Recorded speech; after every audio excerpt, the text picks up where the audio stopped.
Hi guys. Guess what? It's results day. So last night I desperately wanted to spin while watching TV. So I have already spun half of this braid or this length of roving. But you can see how the gray Shetland turned out. Now this one I did vertically stripped. So you can see how it goes blue, green, yellow, which would have been at the top of the pan. Then it comes back into blue or green and then back into blue for an extra long time because it was the bottom of the pan. Green, yellow, green, blue. But the colors came out so cool, and you got to see how this is spinning up. It's gorgeous. So this was the second length where I just went back and forth up the pan. So what we end up getting is blue, then green, then yellow in this long kind of gradient. So I'll spin that one up too, and we can do a comparison of how the different dye jobs come out in the yarn. Now, these were my dye soppers. I just used up some fleece I had on hand. And we are going to comb these today. I'm thinking I might try to make a blend where it goes from yellow to green to blue or something along those lines. We'll see. We're just going to get the hackle out and get to work. Let's get to it. All right. I am pretty sore today between my shoulder and my back. And I do have the chiropractor in about an hour. But to make things easier, I'm going to use my mini combs. Now that sounds like it might be counterintuitive using mini combs, but it's because the handles on these are just, they fit my hand so perfect, and I can comb so much easier with this handle style. So that's why I'm going to use those. And I'm going to do what I usually do on my hackle. I'm going to comb it on this end and then transfer it down to this end until I have enough to make a nice roving rather than have a bunch of little nests. So I'm just going to pick open the bottom of these locks a bit and throw them on. Now, this is a lamb fleece, so it is likely that I'm going to get a lot of breakage on the tips, which is why I'm combing, is to get those bits out. Now this one's really short, but we're going to throw it in anyways. Now the reason I'm just fluffing up these cut ends is they tend to felt. And if you try to comb it off with those ends felted, it's really going to be hard on you. So I just try to, fluff them out a little bit before I toss them on the hackle.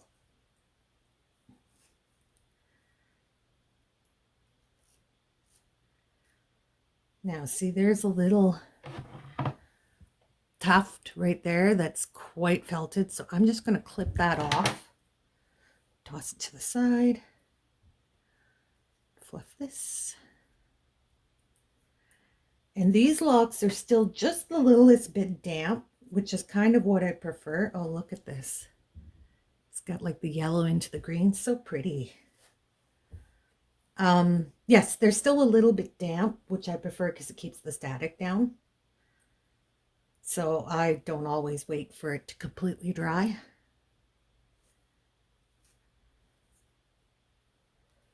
All right, just to demonstrate what I'm going to do, I'm going to just start with this little bit. And we're going to, oh, that's way too much. Start combing.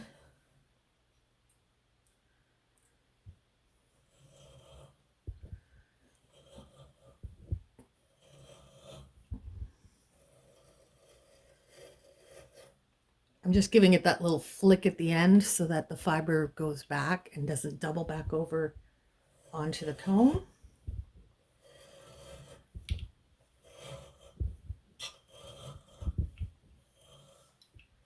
All right, we'll take that little bit off. Loosen up on the back. Oh, this is so soft. It's a gorgeous fleece.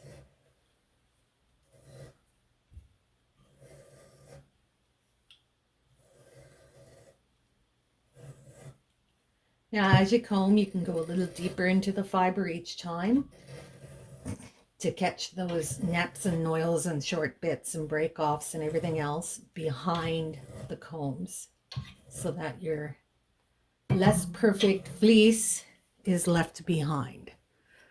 So you can see there's some tips in there, a little bit of debris, some neps. So we'll put that aside. And we're going to comb again. But this time you can see we can go much deeper into the fiber and still manage to comb it.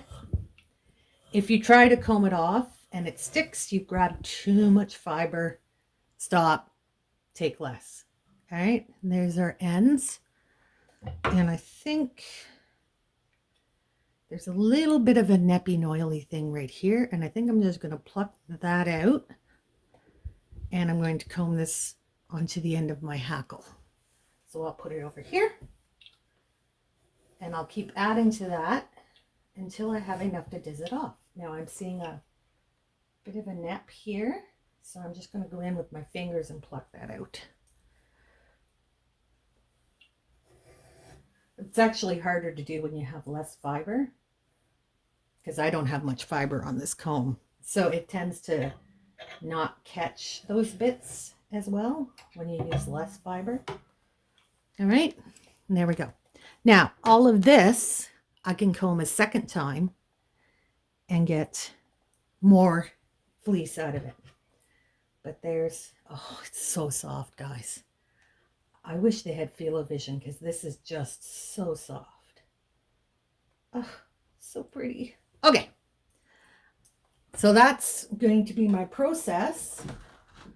And I'm going to work my way through some of this. And I will check back in later when we have a whole bunch combed up and we might be ready to diz off. I'll just put it on time lapse so you can watch me go.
So here we have it, our final results from our combed fleece. You can see how when you dye the locks first, you get more of those variations in color. I did not end up doing it streaky like I wanted to. I just ended up blending it all. This one was the only one that I ended up trying to keep the colors separate a bit so that it does a run of green, yellow, greeny blue. But after that, I just blended them all together to give it that sort of streaky colorway. And it's very pretty, very soft and fluffy. And I did end up with a lot of waste because some of it was combed before it went in and it ended up felting. So I have this bucket. Hold on a second. Let's zoom out. There we go. I have this bucket that I'm going to go through, and I'm going to put it all through the drum carder and make a fuzzy bat with shorter fibers. And that will, as you can see here, this was combed before it went in and it has felted like mad.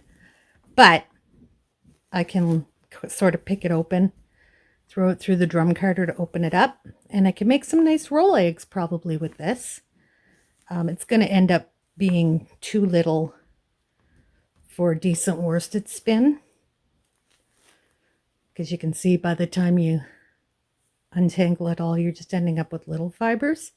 But I think it would make a lovely textured woolen yarn. So that's what I'll end up doing with all of this, because, you know, no fleece left behind. I like to use it all. But that will be a project for another day.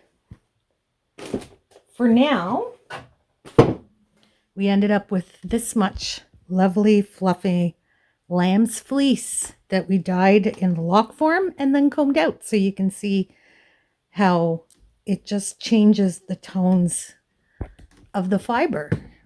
And I'm very fond of dyeing locks and then processing and spinning. It just turns out like it has like a depth of color because it's not solid all the way across. So you get variations in that color and it comes out very pretty. So I hope you enjoyed this video and I shall see you in the next one. Bye guys.